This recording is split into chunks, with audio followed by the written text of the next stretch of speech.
Александр, смотритель зоопарка, который однажды столкнулся с трудной ситуацией, с маленьким львенком. Люди хотели держать его в качестве домашнего животного и понятия не имели, как за ним ухаживать. Малышка была голодна и напугана. Он знал, что должен что-то сделать, чтобы защитить ее. Если бы он не действовал, она бы не прожила и месяца. Поэтому Александр спас крошечного детеныша и отвез его в заповедник дикой природы, где он мог позаботиться о нем. В тот момент она была крошечным комочком меха, который нуждался в большой любви и заботе. Он решил, что хочет назвать ее Киарой. Мужчина называл себя ее приемным отцом и заботился о ней, как настоящий родитель. Но этот хищник не стал бы домашней кошкой, которая могла оставаться в помещении. Когда она выросла, стало ясно, что ей понадобится больше, чем может предоставить заповедник.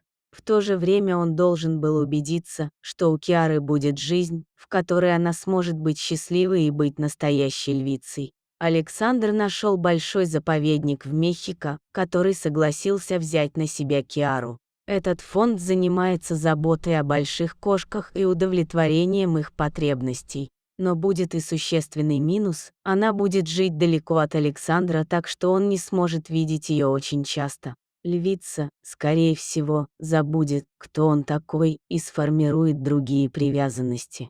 Но у мужчины не было другого выбора. Он принял болезненное решение отпустить ее. Киара долгое время казалась грустной и подавленной, но со временем она нашла новую семью и снова стала прежней. Казалось, Киара наконец-то обустроилась в своем новом доме и забыла о приемном отце. Но Александр всегда будет помнить львицу, которую он вырастил с раннего возраста. Он всегда хотел вернуться и навестить ее, но многое мешало ему это сделать. После 7 лет разлуки у Александра наконец появились финансовые средства и время, чтобы навестить ее. 7 лет. Это долго, но вспомнит ли она его? Александр добрался до ограждения и пошел поприветствовать ее. Никто точно не знал, как все пойдет. Все надеялись, что Киара подаст небольшой знак, что помнит человека, который когда-то был ее приемным отцом. Поскольку Александр смотритель зоопарка, ему разрешили войти в вольер Киары. Но сотрудники фонда дали ему понять, что он делает это на свой страх и риск.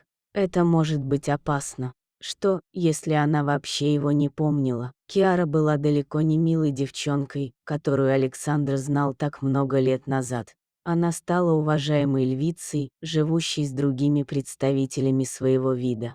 Человеческие родители давно ушли в прошлое, все может случиться. Александр открыл ворота соседней ограды и вошел внутрь. Киара, казалось, вела себя странно. Она ходила взад-вперед и казалась нетерпеливой. Когда Александр назвал ее имя, она возбужденно заскребла по дверце клетки. Наконец настал момент, которого все ждали. Ворота в соседнюю клетку были открыты. Киара бросилась на Александра и не смогла сдержать эмоций. Огромный лев с легкостью повалил человека на землю. Окружающие были очень шокированы, если стали свидетелями трагедии. Но всем быстро стало ясно, что львица просто счастлива и не хочет навредить человеку. Наоборот, она сразу узнала мужчину и обняла его.